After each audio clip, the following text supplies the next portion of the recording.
ഈ വീഡിയോ എടുക്കാൻ എനിക്ക് പ്രചോദനമായത് ഞാൻ ഇന്നലെ റിപ്പോർട്ടർ ടിവിയുടെ മീറ്റ് ദ എഡിറ്റേഴ്സ് കണ്ടതാണ്. ആ മീറ്റ് ദ എഡിറ്റേഴ്സ് കണ്ടത് അവർ ചർച്ച ചെയ്ത പ്രധാനപ്പെട്ട കാര്യം എന്ന് പറയുന്നത് BJPക്ക് തിരിച്ചടിയായോ എന്നുള്ളതാണ്. തീർച്ചയായിട്ടും BJPക്ക് വലിയ തോതിലുള്ള തിരിച്ചടിയാണ്. കാരണം അമിത്ഷായൊക്കെ വന്ന് 25% വോട്ടിലേക്ക് ഞങ്ങൾ തദ്ദേശ സ്വയംഭരണ തെരഞ്ഞെടുപ്പിൽ എത്തിക്കും എന്ന് പറഞ്ഞുകൊണ്ടാണ് അവരുടെ പ്രവർത്തനങ്ങളൊക്കെ തുടങ്ങിയത്. പക്ഷേ തിരുവനന്തപുരത്ത് കേവലമായിട്ടുള്ള അല്ലെങ്കിൽ ടെക്നിക്കലായിട്ടുള്ള ഒരു നേട്ടം 50 സീറ്റുകളിലേക്ക് ആളുകളെ ജയിപ്പിക്കാനും തിരുവനന്തപുരത്ത് ഒരു മേയർ ഉണ്ടാക്കാനും കഴിഞ്ഞു എന്നുള്ളത് മാറ്റിവെച്ചിട്ടുണ്ടെങ്കിൽ പന്തളം പോലെയുള്ള നഗരസഭകളിലും അതുപോലെ തന്നെ പാലക്കാടുള്ള നഗരസഭകളിലുമൊക്കെ തന്നെ തിരിച്ചടികളാണ് BJPക്ക് ഏൽക്കേണ്ടി വന്നത് എന്നുള്ള കാര്യത്തിൽ ആർക്കും തർക്കമുണ്ടാവില്ല, അവരുടെ ആളുകൾക്ക് പോലും തർക്കമുണ്ടാവില്ല. അതുമാത്രമല്ല, കഴിഞ്ഞ 2020 തദ്ദേശ സ്വയംഭരണ തെരഞ്ഞെടുപ്പിൽ അവർ നേടിയിട്ടുള്ള 15% തന്നെ അവർക്ക് കഷ്ടിച്ചാണ് എത്താൻ കഴിഞ്ഞിട്ടുള്ളത് എന്നാണ് ഞാൻ വിചാരിക്കുന്നത്. ഇപ്പോൾ ഇലക്ഷൻ കമ്മീഷൻ പുറത്തുവിട്ടിരിക്കുന്ന ഡാറ്റ പ്രകാരം അവർക്ക് കിട്ടിയത് 31 ലക്ഷം വോട്ടുകളാണ്. 14.71% വോട്ടുകളേ ഉള്ളൂ. പക്ഷെ അവർ പിന്തുണച്ചിട്ടുള്ള സ്വതന്ത്രരൊന്നും അതിനകത്ത് കൂട്ടിയിട്ടില്ല. കാരണം ഇലക്ഷൻ കമ്മീഷൻ ഡാറ്റ എപ്പോഴും അങ്ങനെയാണ്. അതുകൂടി കൂട്ടുമ്പോൾ ഏതാണ്ട് ഒരു 15-16% വോട്ടുകളിലേക്ക് അവരെത്തുള്ളൂ. അത് ഞാൻ നേരത്തെ പറഞ്ഞിരുന്നൊരു കാര്യമാണ്. പക്ഷേ ഈ 16% വോട്ടുകൾ എന്ന് പറയുമ്പോൾ പോലും 19.24 എന്ന് പറയുന്ന ശതമാനത്തിൽ നിന്ന് അവർക്ക് വലിയ തോതിൽ കുറവുണ്ടായി. ഒരു 3-3.5% കുറവുണ്ടായി എന്നുള്ളത് നമുക്കെല്ലാവർക്കും അറിയാം. അപ്പോൾ അത്തരത്തിലുള്ള വലിയ തിരിച്ചടിയാണ് യഥാർത്ഥത്തിൽ BJPക്ക് നേരിട്ടത്. BJPക്ക് പ്രതീക്ഷിച്ച പോലെ പെർഫോം ചെയ്യാൻ കഴിഞ്ഞിട്ടില്ല എന്നുള്ളത് വാസ്തവമാണ്. പക്ഷേ നമ്മൾ BJPയുടെ ഒരു തിരിച്ചടിയെക്കുറിച്ച് കണക്കിലെടുക്കുമ്പോൾ BJPക്ക് യഥാർത്ഥത്തിൽ 2016 കിട്ടിയത് 30 ലക്ഷത്തോളം വരുന്ന വോട്ടുകളാണ്. പക്ഷേ 2021 വരുമ്പോൾ അവർക്ക് കിട്ടിയത് 26 ലക്ഷത്തോളം വരുന്ന 26,10,000 വരുന്ന വോട്ടുകളാണ്. എന്ന് പറഞ്ഞാൽ ഏതാണ്ട് ഒരു 4 ലക്ഷത്തോളം വോട്ടുകൾ അവർക്ക് കുറയുകയാണ് ഉണ്ടായിട്ടുള്ളത്. അതുകൊണ്ട് അവരുടെ വളർച്ചയും അവരുടെ വോട്ടുമൊക്കെ കുറഞ്ഞു എന്നുള്ളത് യാഥാർത്ഥ്യമാണ്.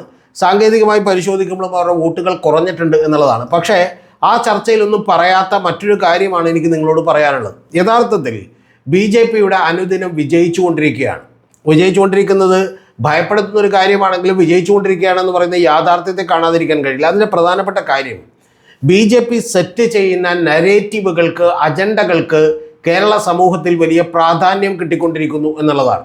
നമ്മളൊരു രാഷ്ട്രീയ പാർട്ടിയെ വിലയിരുത്തുന്നത് പലപ്പോഴും അവർക്കുള്ള വോട്ടുകളുടെ വിഹിതം മാത്രം നോക്കിയിട്ടില്ല. ഇപ്പോൾ നമ്മളിപ്പോൾ ജമാഅത്തെ ഇസ്ലാമിയുടെ വെൽഫെയർ പാർട്ടിയെ വിലയിരുത്തുന്ന അവർക്ക് ഉണ്ടാക്കാൻ കഴിയുന്ന സ്വാധീനത്തെ കൂടി നമ്മൾ വിലയിരുത്തിക്കൊണ്ടാണ്. അത്തരത്തിലുള്ള സ്വാധീനം എടുത്തു വെച്ച് നോക്കുമ്പോൾ കേരള രാഷ്ട്രീയത്തെ കഴിഞ്ഞ 10-20 കൊല്ലങ്ങൾ കൊണ്ട് വലിയ തോതിൽ മാറ്റിമറിക്കാനായിട്ട് ഈ സംഘപരിവാർ ശക്തികൾക്കും BJPക്കും ഒക്കെ കഴിഞ്ഞിട്ടുണ്ട്. അതുകൊണ്ട് അവരുടെ വിജയമാണ്. കേവലമായിട്ടുള്ള പെർസെൻറ്റേജുകളിൽ 1%, 2% കുറവുണ്ടാകുന്നത് മാത്രം നോക്കി നമുക്കവരെ വിലയിരുത്തൽ ഏറെക്കുറെ അസാധ്യമാണെന്ന് ഞാൻ പറയും.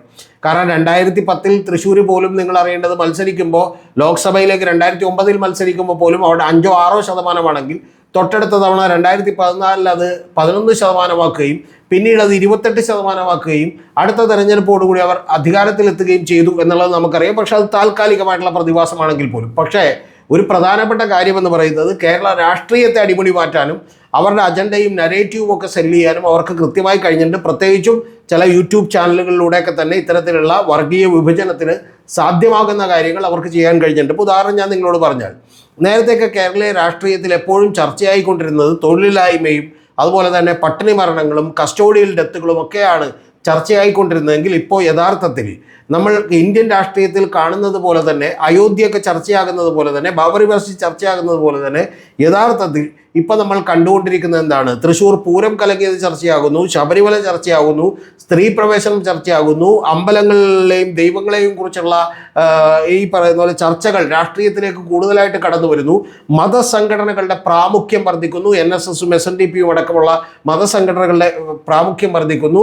തൊട്ടപ്പുറത്തേക്ക് നോക്കിയാൽ സമസ്ത അടക്കമുള്ള സംഘടനകളുടെ പ്രാധാന്യം വർദ്ധിക്കുന്നു. അവർ യഥാർത്ഥത്തിൽ മുസ്ലിം ലീഗിനെ പോലും മറികടന്നുകൊണ്ട് പലപ്പോഴും രാഷ്ട്രീയത്തിലേക്ക് ഇടപെടുന്നു. ഇങ്ങനെ എല്ലാ തലങ്ങളിലും തന്നെ നിങ്ങൾ അറിയേണ്ടത് BJP ഉയർത്തിക്കൊണ്ടുവന്ന ഒരു പൊളിറ്റിക്സ്, ഒരു രാഷ്ട്രീയത്തിന് മേൽക്കൈ കിട്ടുകയും മറ്റു രാഷ്ട്രീയ പാർട്ടികളൊക്കെ അതിൻ്റെ ഭാഗമായി തീരാൻ നിർബന്ധിതരാവുകയും ചെയ്യുന്ന ഒരു അവസ്ഥയുണ്ട്. അങ്ങനെ നിർബന്ധിതരാകുകയും ചെയ്ത അവസ്ഥയുടെ ഭാഗമായിട്ടാണ് ആഗോള അയ്യപ്പ സംഗമം നടത്തേണ്ടി വന്നത് CPM-നെന്ന് നമുക്കറിയാം. ഏറ്റവും ഒടുവിൽ പത്തനംതിട്ട ജില്ലാ സെക്രട്ടറി തന്നെ മതവികാരം വ്രണപ്പെടുന്നു എന്ന് പറഞ്ഞ് കേസ് കൊടുക്കേണ്ടി വന്നത് അങ്ങനെയാണെന്നറിയാം.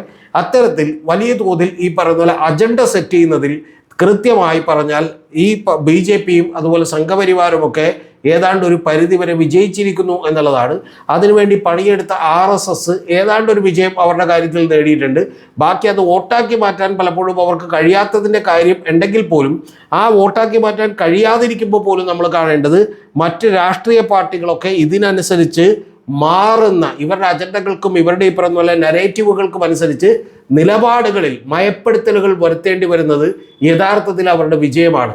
അതുകൊണ്ട് മെയിൻ എഡിറ്റേഴ്സിൽ ചർച്ച ചെയ്ത പോലെ ഇത് BJPക്ക് വോട്ട് പെർസെൻറ്റേജ് കുറഞ്ഞു എന്നുള്ളത് മാത്രം പറയാനാണെങ്കിൽ ഞാൻ ഈ വീഡിയോ എടുക്കില്ല.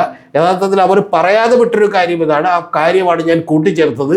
ഇത്തരത്തിൽ കേരളത്തിലെ രാഷ്ട്രീയത്തെ അടിമുടി മാറ്റിയെടുക്കുന്നതിലും അജണ്ടകൾ സെറ്റ് ചെയ്യുന്നതിലും നരേറ്റീവുകൾ ബിൽഡ് ചെയ്യുന്നതിലും അവരുടെ വഴികൾക്കനുസരിച്ച് മറ്റു രാഷ്ട്രീയ പാർട്ടികളുടെ നിലപാടുകളും അയവുകളും അതുപോലെ തന്നെ മയപ്പെടുത്തുന്ന നിലപാടുകളും ഒക്കെ നമ്മൾ അനുദിനം കണ്ടുകൊണ്ടിരിക്കുന്നുവെന്ന് മറന്നു പോകരുത്.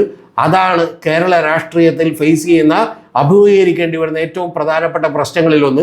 അതുകൊണ്ട് അത് 1% വോട്ട് കുറഞ്ഞോ 2.5% വോട്ട് കൂടിയോ എന്നൊക്കെ നോക്കിയത് കൊണ്ട് മാത്രം കാര്യമില്ല. അത്തരം നിലപാടുകൾക്ക് വലിയ പ്രാമുഖ്യം അനുദിനം കിട്ടിക്കൊണ്ടിരിക്കുകയും ആ നിലപാടുകൾക്കനുസരിച്ച് മറ്റു രാഷ്ട്രീയ പാർട്ടികൾ മാറുകയും ചെയ്തു എന്നുള്ളത് കാണാതിരുന്നുകൂടാ.